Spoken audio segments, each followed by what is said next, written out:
Et là, dans les 10, lesquels sont paru vraiment les plus sincères dans leur engagement Honnêtement, la plus touchante jusque dans ses extravagances, c'est, à mon sens, ouais.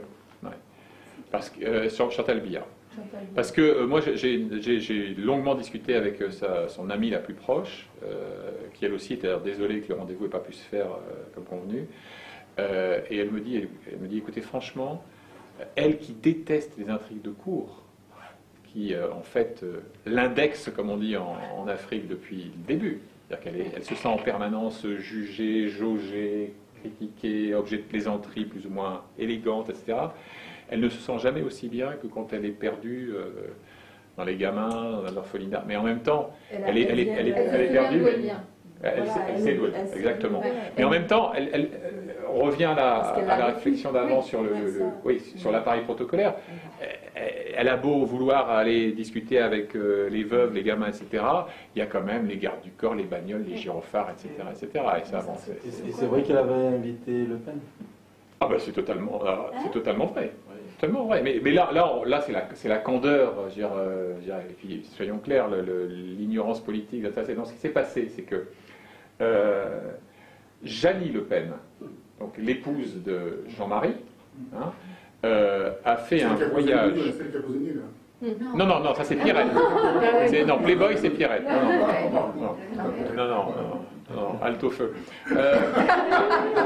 Jeannie Le Pen, qui a quand même été députée européenne, ne l'oublions pas, elle avait été tête de liste imposée par Jean-Marie contre la fille de l'époque, qui est aux manettes aujourd'hui, passons.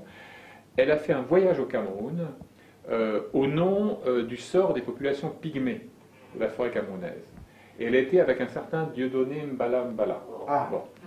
Et il y a une photo qui a été publiée dans Libération, j'évoque cette anecdote à la fin du chapitre sur Chantal Biya, où on a une Jeannie Le Pen dans la forêt, avec les Rangers et un t-shirt à la gloire du parti de Vladimir Zhirinovsky, l'ultranationaliste russe, Dieudonné à côté, je n'ai pas besoin de vous en dire davantage, puisqu'il est d'origine camerounaise, après tout, etc.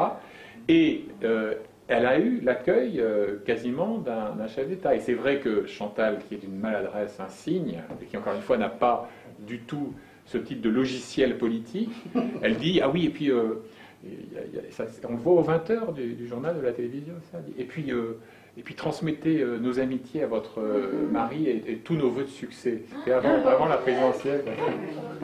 Donc ça a été ravageur. Mais c'est voilà, je mets ça plus sur le compte de ouais, absolument. Et d'ailleurs, il y a toujours une très grande tension parce que c'est une grenade dégoupillée de cette manière. Et je me souviens d'une autre anecdote qu'on m'a racontée quand il y a eu le fameux voyage du pape, donc c'était Benoît XVI à l'époque, Jean-Paul II était venu déjà, etc. Et lors de l'épisode Jean-Paul II, donc le premier, bonjour ma fille, bonjour monsieur le pape. Et Paul était fondé à côté. Bon, c'est touchant. Bah oui, non, mais voilà, je peux pas être, et d'ailleurs je pense que, c'était pas un processus conscient, mais je peux pas être aussi féroce, en tout cas dans l'écriture avec elle, qu'avec une Grace Mugabe, voilà, parce que voilà, bien sûr.